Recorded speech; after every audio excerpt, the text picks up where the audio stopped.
just a little while. Would you tell the DJ to play a song? I know you want some more. Yes, mumeze mute bantu banjye.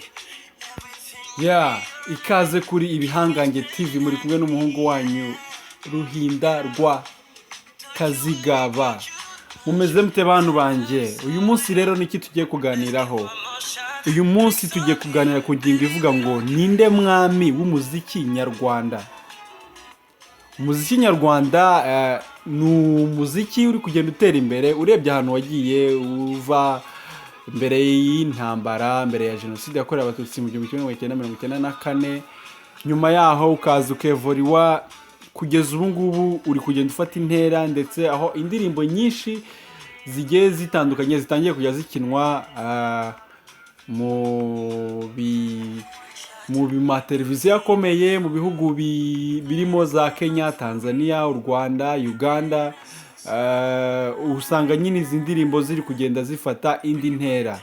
Ikibazo rero twibaza muri aka kanya kiravuga kiti ninde mwami w'umuziki nyarwanda kugeza ubu ngubu. Hari amazina arimo arapopinga cyane cyangwa se agenda avugwaho cyane, agarukaho cyane, aho amazina yagiye agaragara cyane guhera nko mu 2008 9 kugeza aka kanya. Hari abagabo bayoboye aribo The Ben na Meddy, ariko hakaba n'abandi bavuga bati hari undi musore rwose igitangaza Bruce Melody, nawe ari kugenda yitwara neza. Rero abantu bakaba bibaza bati se ninde mwami w'umuziki nyarwanda?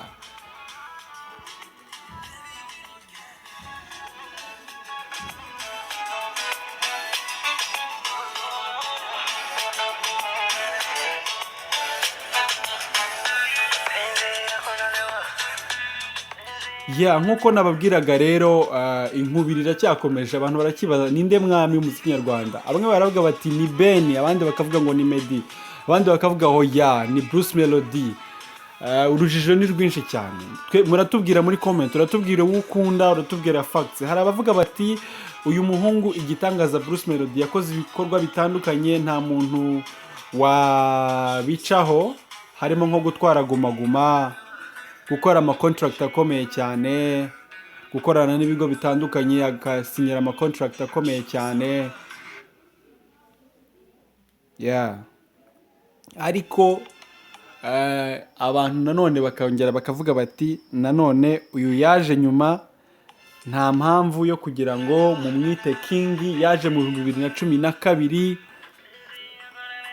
kandi hari abasore baje mbere yiwe, cyangwa se ni bimwe bavuga ngo gutangira mbere siko kugerayo, kuko kugeza ubu ngubu umuhungu witwa Bruce Melody rwose ntawe wabishidikanyaho, araryoshye, afite contract nziza cyane zigiye zitandukanye. Abantu agiye yamamariza harimo nk'ikigo cya Itel na Infinix. Afite televiziyo ye, afite abahanzi ari kumanaginga, kimwe na The Ben ufite umuhanzi witwa Shafi ari kumanaginga, nawe afite contract muri Techno. Ahubwo Meddy niwe uri muri Leta Zunze Ubumwe za Amerika, ariko nawe ntiwamenye icyo guhishiye. Afite amahita abiri, yitwa Dusuma muri Kenya irimo irabica, hari yitwa Widonke ari nayo iri muri background, nayo iri kugenda ibica, iri kubikora muri Tanzania, yakoranye n'umu DJ witwa RJ the DJ cyangwa se Romy Jones, uzwi nk'umu DJ wa Safi cyangwa se Chibude, Diamond Platnumz, ndetse na Rayvanny usinye muri Wasafi Record.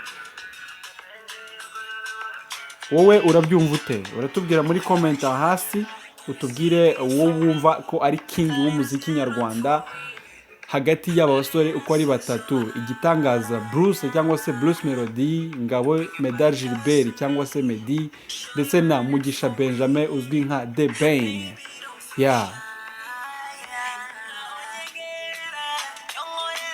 Nkibutsa ko udakwiriye kwibagirwa gukora like, share, subscribe, kugira ngo ubashe gukurikirana ibiganiro byacu bizakurikira.